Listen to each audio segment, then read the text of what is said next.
live from the Amsterdam Arena. 3 days of the Smart City Hackathon. Something like 60 or 70 people are coming up with brilliant solutions for the arena and the surroundings. Look at the arena, that's what you're doing now.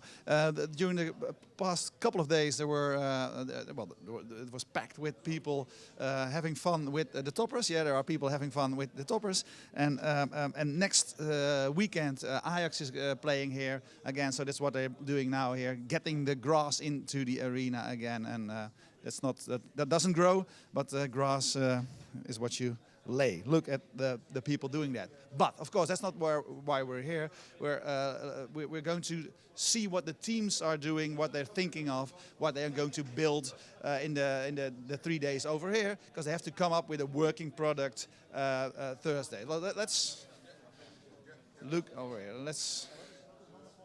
Hello, team. What are you doing? What are we doing? Yeah, what are you going to build here? Well, we are going to help these people build a system that helps you find your bicycle back when it's stolen, but in a very innovative way. In what way? Well, I think you'd have to ask the guys because they're the ones building it. It's their plan. Okay, those guys? Okay, guys. Okay. Tell us what your plan is. What are you doing here?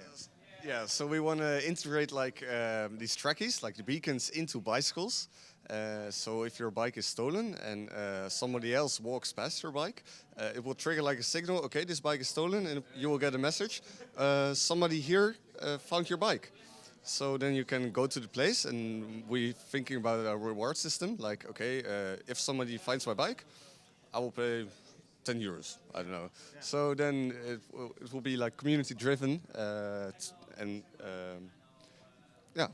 Community-driven, crowdsourced, and the easy thing is that these trackies are really small, so it's very easy to integrate them into a bicycle or a saddle or even in the frame. So it's quite an easy solution to integrate it into bicycles. Yeah, and also with these trackies, we can create like a mesh networks of bicycles that talk to each other. And the one says, okay, I'm stolen. And then there's a lot of range where a phone can actually pick up the signal. Yeah. So what distance does it work? Well, like one of these has a range of 30 meters, we heard, 30, 40 meters. But they can communicate with each other. So if there's two bicycles in range with these trackies, it will be like 60. And if there's another one, then yeah, it will basically be unlimited if the whole city has these things. Yeah. So you have to come up with a working solution. So is this going to work tomorrow? Yeah, it actually is. Yeah, and so then we will see. You bring your bicycle, I assume. We're here by train, so we'll have to figure out how we'll do that. My bicycle. So yes, well, we can use my bicycle. You can use your bicycle, yeah, sure. Yes. And so, what are the hurdles you have to take? What are the difficult bits to do today and tomorrow? Well, of course, there's a lot of privacy-sensitive information about location, where you are. We'll have to figure out how we can handle that the best way. But I think we can figure it out. So yesterday everyone started thinking about things. So why did you come up with this? Oh, well, actually, we came up with this not so long ago. Actually, we came up with a very different idea last night. And we chose this basically because this is a problem in the Netherlands, and the police aren't willing to do anything because it's too small scale. But to bring this to the people, to bring this to the community is, I think, a great idea. Yeah, because normally the question always is with startups, etc. What problem do you solve? But in your case, that's easy. Yeah, that's easy. Yes, it's an actual problem. There's a ton of bikes in the Netherlands. Everybody has them. And everybody has the same problem, and especially here in Amsterdam. I think there's a lot of bikes being stolen. And do you need a business model tomorrow as well? Well, we don't need, but we may have one. Like we can take a commission of the proposed reward that someone gives. Like, okay, we take 10% of your 10 euros, something like this. Yeah. So yeah. Okay, good luck, and we'll see tomorrow how it went. Yeah, thanks a lot. Okay, bye. Okay, let's see what the other teams are doing. Can I ask you something? What are you doing? What are you building? What are you making? I'm building an Amsterdam beacon lab, beacon Amsterdam Beacon Living Lab Explorer. So this is the application you can see. That's the conceptual view. So I'm going to use infrastructure of the iBeacon Living Mile for getting information about the proximity. I'm going to use also add to it GPS information to have a combination of these two will give me a very accurate location information. And my application is going to display information in a selected language of a tourist about the things that they're just next to. And this information will be taken from the Amazon Web Services Cloud. Yeah. So it's not hard-coded in the mobile application. And I'm using RAD Studio XE8, so specifically Delphi XE8, so I can create in a visual way application that can be compiled for different operating systems. So from one code base, I can natively compile for Android, for iOS, Windows, and Mac. Okay, nice. Hey, and so what is that going to mean for me as when I'm walking through Amsterdam? How is it going to help me? Okay, so if you speak only Japanese, yeah, and you just don't know about everything that is around you, you can select Japanese language in your mobile app, and it will display all information about things that you are bypassing in your local language. So that's going to be great for tourists, so they can not get lost and get extra information from beacons. Yeah, hey, and that's of course really valuable. But to you, does there need to be a business model as well? Are people paying for this, or what's going to happen? Right now, it's more of a concept application. I'm actually working for Embarcadero, the maker of Delphi, as a technical evangelist. Yeah. So I'm interested in promoting the tool to other developers. Yeah. So that's my main goal, to show how productive you can be with the latest technologies, with beacons, with sensors, and creating native mobile applications for different platforms with high-level components. And you? I'm from KPN Consulting, and I'm building application by KPN. And I'm interested in his work, and especially in the platform he is talking, not about this kind of apps, but more in the platform he used for unified building apps. And kind of advisory and asked things. Okay, so now it's always nice talking to an evangelist. So evangelize me. So what makes your platform so good? Okay, the difference is that it's both cross-platform. So typically, when you have a cross-platform solution, like a JavaScript base or PhoneGap, you would typically sacrifice an access to the low-level hardware and to having a performant application. So this combines the two. So you have native compilers based on LLVM technology for Android, for iOS, and also for Windows and Mac. So you can create your application once, design it in a visual way using either C++ language or Object Pascal language, and you can use high-level reusable components to be very productive. So you don't have to write so many lines of code. If you want to have a beacon support, you put a beacon component on the form, and you just add events on proximity event, and you just, in a few lines of code, you can have a good application. So that's why I'm decided to be a one-person team, to show that even a one-person team can create a full application that integrates with the GPS, with beacons, with the cloud, and I'm going to compile this application for Android, iOS, and be productive. So it's a great technology that is a combination of being cross-platform, but at the same time you don't sacrifice performance. Yeah. Hey, and you say it's a visual visual environment. You have hundreds of reusable components. So you have like sensor components for accessing GPS. There are components for example, accessing databases if you want to work with a database, so it supports all databases that are common. You have also components for creating 3D applications, so very quickly you can create a 3D user interfaces with reusable components. You can connect to all kinds of services, so you have an HTTP clients, but also dedicated clients for integrating with REST. So if there is a REST API like Facebook, Twitter, or Amazon, you can integrate very easy. You can integrate with backend as a service providers. So for example, Parse or Kinvi are known platforms for mobile backend. So very easily with reusable components, you can create BaaS clients. You can integrate with major cloud providers like Microsoft Azure or Amazon Web Services, so you can very quickly integrate your application with these. You have also components for doing very fancy user interfaces. You can create effects like shadows, blurs. You can make animations, so there is a lot of different components for making your application user interface to move in a fancy ways. And so that's plenty of possibilities. And also you have this designer that lets you design in a visual way your application for different platforms. So you have an iOS, you have Android, and you can also specify your own specific platform. So this is really the great environment to very quickly create great mobile and desktop applications. Okay, and we're going to see tomorrow if everything you say now is true. Okay, thanks a lot. Yeah. Okay, let's see what other teams are doing. I think we have a... Are you a team of one? Can I ask you something? Yes. Are you a team of one? Or is the rest of the team somewhere else? The rest of the team have gone to see what iBeacons there are in the arena, so we can try and get a location-based system working. So what is the idea you are working on over here? We're working on a queuing system, a distributed queuing system within the arena. What does it mean? So our first one is for, the first idea that we're working on is for lines for the bathroom, so that you can put a request to queue for the bathroom into the system, and then so you can, instead of queuing in person, you can queue distributed on the system. Okay, so and then you get a signal.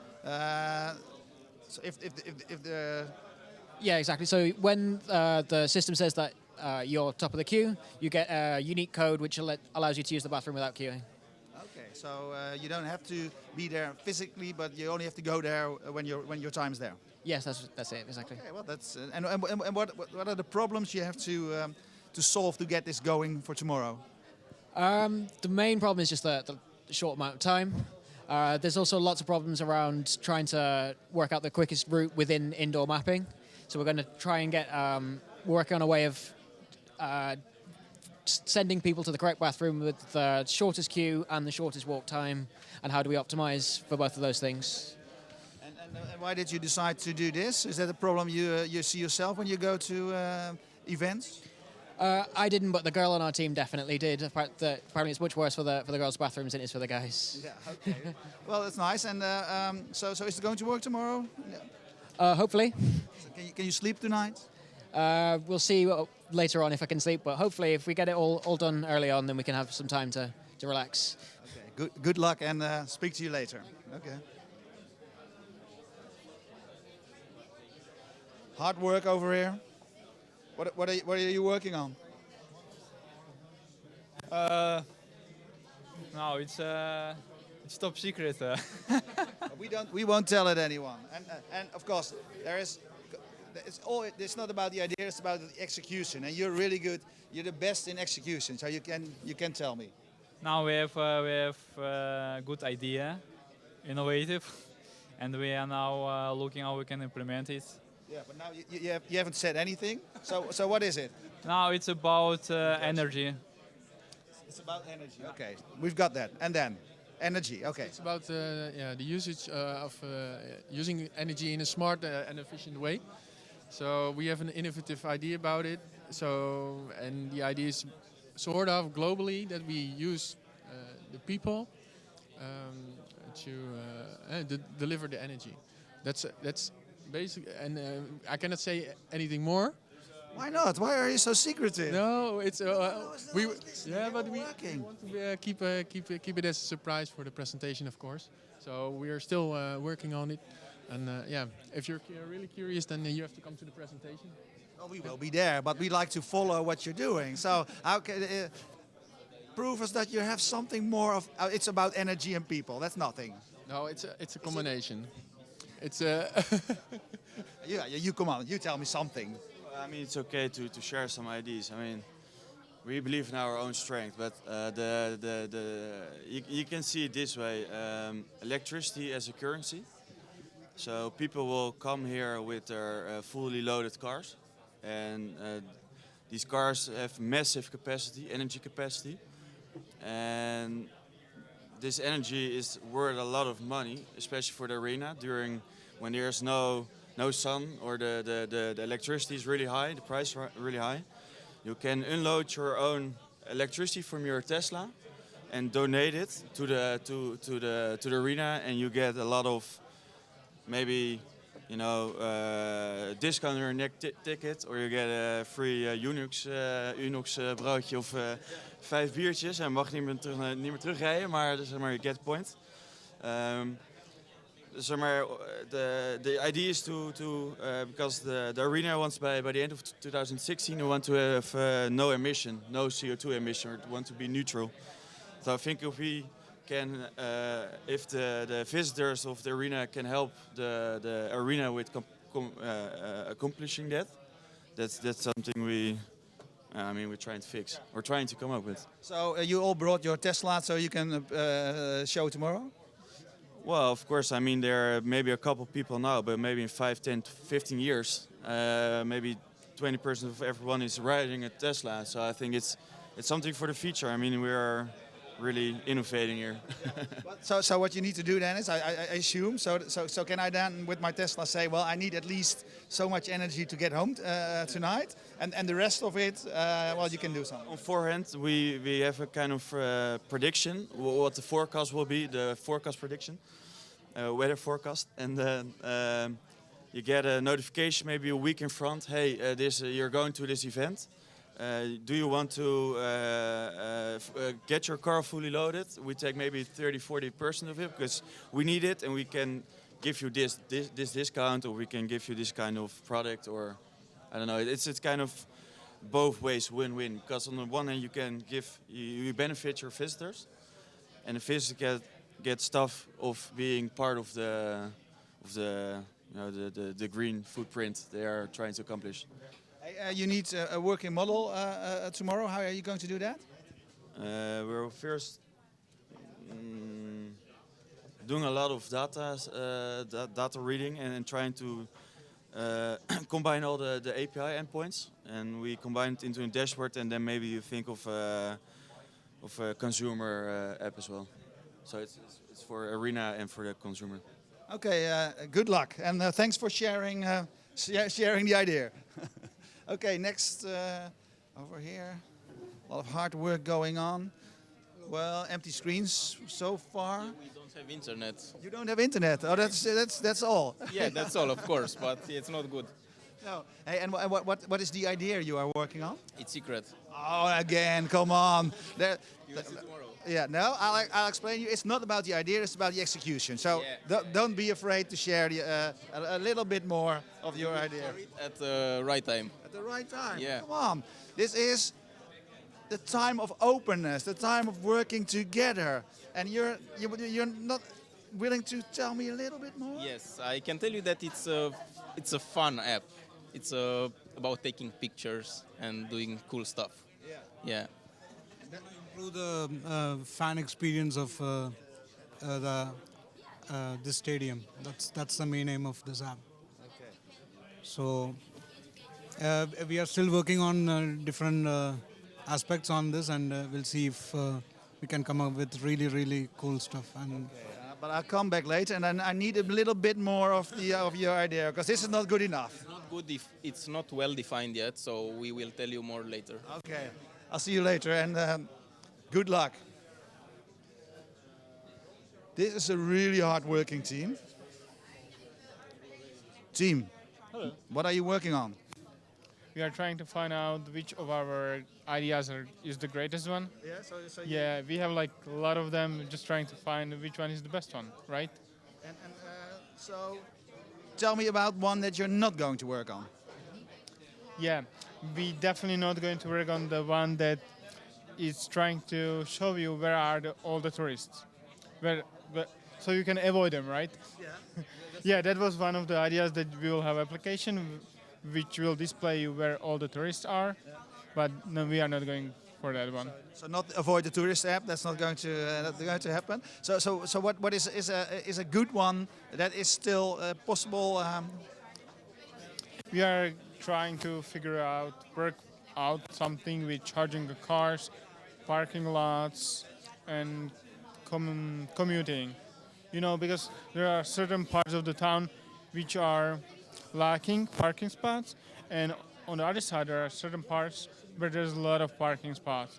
So we want to kind of merge it and see the possibilities, so you don't need to pay 80 euros per hour or for a day for parking, like, right? And this is your whole team. This? Yeah, this is our whole team. Okay, so you better decide because you only have till tomorrow. Running Huh? out of the time, so hopefully during not later than noon we'll be ready with our idea. Okay, success, and I'll speak to you later.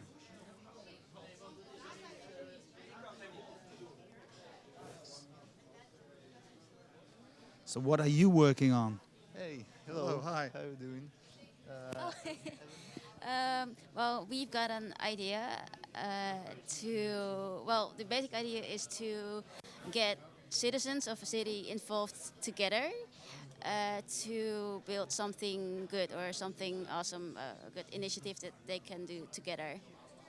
And how does that work? I have an idea, and then I scream around, who's going to help me? How does it work? Well, let's say you've got an idea to plant some flowers. I'm just saying something because you think that a certain part of the neighborhood looks very bad, and you think you can make it more beautiful with planting flowers. So you can make a picture of that and tell your idea. And every day that you're walking through that neighborhood, and you give it some water or something like that. So everybody who's interested in that project can get involved and do a task daily. And so in which phase are you now? What are you doing right now? We are brainstorming about what the perfect model will be to integrate this into an app. So. And you only have one day, so. Yeah. The idea basically is to fill the gap with these micro actions that people can take, and because there's public services that do big stuff like roads but there's still a lot of room for the small things that a citizen can cooperate with the city to help if they love the city. And we already started a website, a prototype, and we are thinking of features, about user experience, how to make it more comfortable. And what sort of data or what sort of elements do you use to get this going? Is it location? Is it location based? Basically, it's location based. First, it's awareness of users who do what. They can see a map of real-time actions. If people like clean up garbage, for instance, small things, or put the flowers on some memorial, they can join them. They can see it, and they can take some action. Yeah. If they see the available actions nearby, something like this. And we also think how to connect it with open data that's available about the city already, like environmental data and stuff. Yeah. Okay. Well, good luck, and I'll come back later to see how you're doing. Okay. So this is your team. Yeah. That's good. Okay. Well, good luck. Let us see what's happening here. Maybe this is another. Hi. What are you working on? Actually, we support. We are not a team. We are supporting. So. Okay, and so who are you supporting? Actually, we are MarkLogic, and we provide a NoSQL database with geospatial features to help teams in implementing their use cases. Okay, and are the teams working with your stuff? We have two teams for the moment, but actually at the moment they are mainly brainstorming on use cases. So they need you later. Early, yeah, exactly. Okay. Well, later on we speak to you again to see how it's going. So what are you doing? I'm here to facilitate the Transform tool. And what is the Transform tool?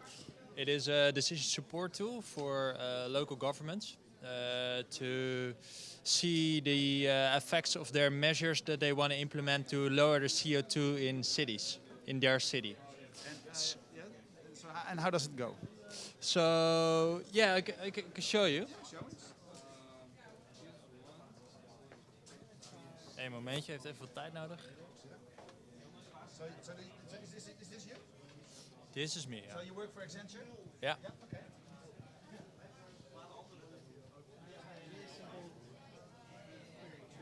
Eén momentje hoor. Ja.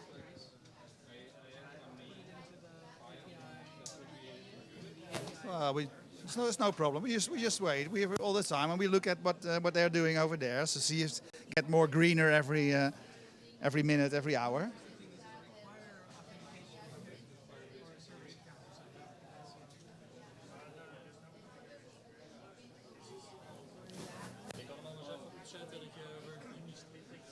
Ja, dat is ook goed. Zet jij eventjes op. Dan kijken we hier nog eventjes doen. Ja, dat is niet heel boeiend dan verder. Nee. Okay, let's do it. We just do a little bit. There are tons of teams, Martinez. Sorry, he is? He's with the Google. He's with the Google. Okay, hi, what are you doing? So I'm here. We've worked with the city of Amsterdam to put a lot of their open data sets into BigQuery, which is one central place where all of the teams can hack and mash up all of the data sets.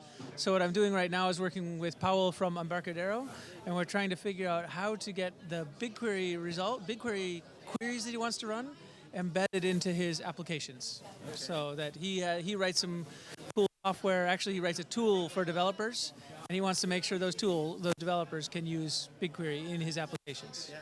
Yeah. So what is your what are the problems do you still have to solve something, or everything ready? All the data you have is. So in the couple of weeks previously, we've uploaded all the data. So Jasper Soetendal from the city of Amsterdam and I worked together to upload the data set from many of the different partners. So that's all there.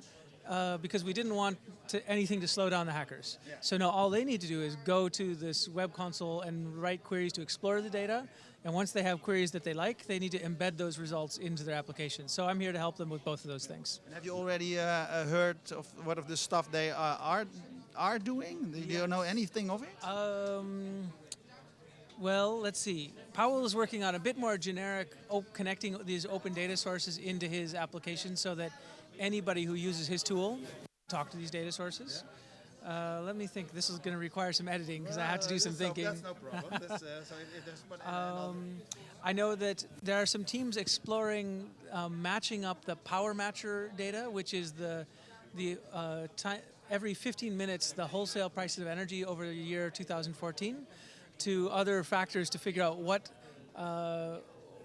influenced the energy prices, and and when's the right time to buy or sell, and how to use energy buffers like batteries in cars to make better use of the solar grid.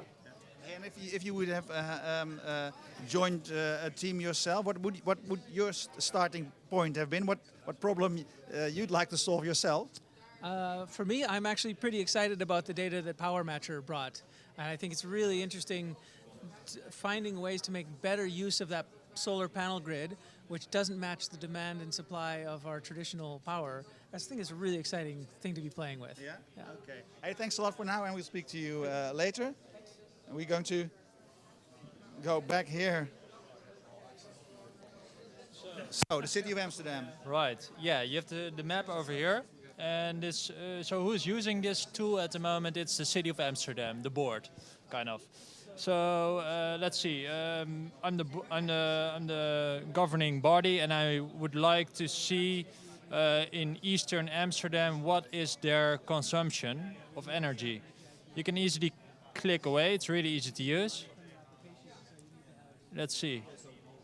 So there are 1,000 households that I just selected, and they're using this much gas and this much electricity. Mm-hmm. Now. We would like to go a little bit greener to make that's a goal of the city to reduce the CO2 emissions. So you can apply a lot of measures such as PV panels or wind turbines. Well, and you can also add a measure an air source heat pumps to every household to reduce the gas consumption. And if you want to, let me first apply the measure. He's calculating a measure, and now you get a table. And it's really easy to see what it will be the difference in consumption of electricity and gas. This is the gas consumption and electricity consumption before the measure was applied, and now this is the consumption after the measure was applied. So you see a reduction in gas and a kind of an increase in electricity. And you see over here the financials, the emission reduction, and the renewable energy use. So it's easy for a governing body to really show to really get results right away and to use it as a decision support tool if you're making your decisions. Hey, and now you selected, say, this part of say of East Amsterdam. So what would a city then go and do? Because a lot of the things that need to happen in my house. Then, for example, I live sort of over there. So what's next? You see here, okay, if we are going to do this, it helps us in this way, and then? So what's next? Yeah, if that's the goal, to apply such measure to the city, then it's up to the governing body to decide how are we going to improve or subsidize or the implementation of these measures. There are some measures that people need to buy themselves for their house, but there are also measures for such as a district heating grid that the municipality can invest in themselves. So you say this is up and running for Amsterdam? For Amsterdam, for Copenhagen, you have the cities over here: Genoa, Hamburg, Lyon, and Vienna. And we are actually there's also a lot of interest from other parts of the world. Actually, we're right at this moment we are in the US talking with some cities as well, Austin, for instance, and these kind of governing bodies. Well, just in one phrase, if a city who has a lot of pollution would like to reduce the pollution or increase the renewable energy use, it's an easy tool to right away see which measures can we apply to increase that. So that's up and running, and we are here to have a look with all kind of hackers to see if there are other functionalities to use this tool. For instance, by opening it up to civilians, other companies, you name it. Or all the data maybe, yeah? Because now you've chosen to put this data in here, but of course the technology, you could put everything in there. So is it for you a starting point? Or is this the goal? It is a starting point for sure. This is the basic. This is a basic measure, and you can easily upgrade it. I can show you if you're a governing body and you're using this tool, you can easily upgrade. Misschien moet ik dit niet laten zien, maar you can easily upgrade the tool by asking Accenture to implement it, or you can add functionalities yourself. You're talking about the data. You can add a different kind of data. You can add different kind of measures. You can add different kind of cities. You name it. We're living in the time of data, of big data. More and more data coming available, but now we need to make sense of it. Is that and that's what you I think trying to do here. So so data seems to be less and less the problem, but making sense of it seems to be a problem. Yeah, that's true. Especially for the city of Amsterdam, there's a lot of open data compared to other cities, and they opened it up already. That's not the problem anymore. We have to make sense of it. Yeah, for sure. And I think this tool definitely helps with that. And it would be an example for other cities to use this tool to improve the world, actually. Is this because it's really clear what you can do with this, but maybe are any of the teams going to use it as well? Because maybe that's not what the first thing they will think of. Yeah, that's the thing. There is already a tool, so they need to think about upgrades. It's not something that they're making from scratch, but it can be.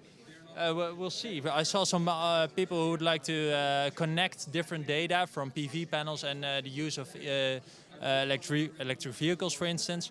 Yeah, you can use the data that we opened up for these teams. Okay, well, good luck. Thanks for showing, and we'll talk to you later. Bye.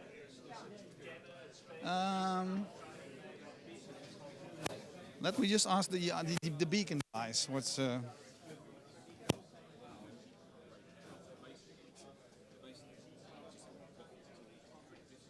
just quick touch bases with her so she doesn't feel abandoned. Yeah.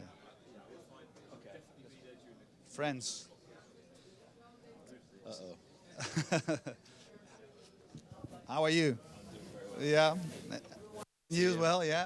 Hey, in a different setting, we've talked to you about the iBeacon stuff. And I still follow what you're doing, and seems to me that you're doing really good. But what are the guys over here? What can they do with the technology? You're specialized in. And are they doing stuff? Well, actually, I only know one guy is actually he's actually succeeding in taking the iBeacon mile and then giving them coordinates in a latitude system for specific points where the beacon. And then he's integrating in a sort of a walking tour experience with multi-channel functionality and multilingual functionality for like several languages, so context specific. Yeah. So for instance, if I'm walking along the mile and you detect that my phone is a Chinese phone or my settings are Chinese settings, it will push Chinese information to me. Yeah. Based on my micro-location. Yeah. So for people who don't know what it is, so it helps you to do really precise location-based stuff, but in buildings as well as outside inside as well. Yeah, and there's a lot of applications that can take place here in the arena. I don't know. Is there anything else going on that somebody's doing, Jonathan? I don't know who's doing what in the teams here, but the thing that we're doing at the moment is we're providing a new sort of connected beacon. So it's much more intelligent. And so instead of just sending out one message, it can be configurable and it can change all the time. And also at long remote distances, so up to 30 kilometers away. And we're hoping that somebody really picks that up and tries at least a concept with it. Yeah. Yeah. Well, can you tell me something more about it? Because so there's a lot more possibilities, you say. Can you make it visible to me? So what sort of things could that be? Well, at the moment, if you have the traditional type beacon, you configure it and you leave it, which keeps it simple, but it's also intelligent because it's doing one thing all the time. Now we have beacons which, first of all, they can collect data, and not only so environmental data, like we can connect it to weather stations or wind sensors, and because they're connected to the internet through this new low power network called LoRa, which is kind of like a completely brand new thing, which I'm very excited about. It actually can send all that data back up to base, and at the same time, if we want to reconfigure the beacons at distance, we want to change their numbering, we want to say that they're going to give a different message, we can do that as often as we want from a central location. So it's really turning them into much more intelligent bunch of devices.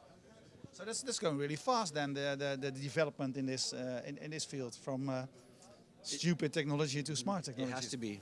Yeah. It has to be fast. If it's not fast, it's not. We're really into rapid application development and rapid prototyping and iterating as quickly as we possibly can, and working with cutting edge technology like people with KPN and LoRa technologies. It's a new protocol. They're rolling it out, and so we're kind of like together with KPN exploring the possibilities. Yeah. So adoption is the key here to get people using it. Yeah, and actually, I want to say we should say a thanks to Ger Baron and Katelijn Gelias from the city of Amsterdam, because what we're doing together with them is building an experimental laboratory, and it's going to be from Central Station in Amsterdam to the marine terrain. So it's about a mile, 1.5 kilometers, and we're going to put regular iBeacons, connected iBeacons, Internet of Things devices. Actually, anything that anybody wants to test, we're going to put along that route. We're going to connect it all up, and then actually have a real living laboratory where people can test their ideas out, and they can also showcase them to city officials and also very, very powerful politicians. Because right at one end of this mile that we're building, next year will be a lot of the meetings for the European presidency. So there'll be up to 30,000 EU kind of top bods wandering around this whole area. Yeah. So they'll be able to see how smart Amsterdam is. Okay, and you say a mile, so so I'm with the studio. I'm based at De Wagen. Is the Nieuwmarkt? Is that part of the same mile? No. No, it's not part of the same mile, but there is a knowledge mile. So many miles that I don't know where There's where a it comes digital mile, from. there's a knowledge mile, and there's a beacon mile. Okay. But in principle, I believe the knowledge mile goes past the Vaag and up that road, and we're actually trying to once we got our mile working. The key thing is that we're doing is we're building all the processes so it can be duplicated. So we're building, you know, how it operates, what the governance structure is, what the rules of working with it are, as well as the technique. And so it should be very simple to duplicate it. And so we actually will actually like to put it up the same. So past the Vaag, I think probably before the end of the year you'll actually have some part of this. And speak to you later. Thank you. What do we do, Martinez? Do we go on? Do we? Okay. Cable meer. Okay, then we stop where the cable, as far as the cable brings us. Let me see if there's. Sorry. Okay, okay, this is where all the people are working, and well, we come back to them later.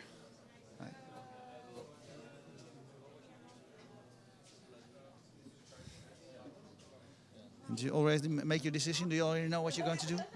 No. Not yet? Okay, speak to you later.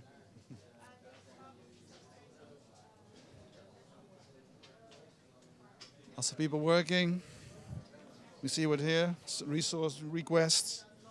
So, assume you at home know more about this than I do.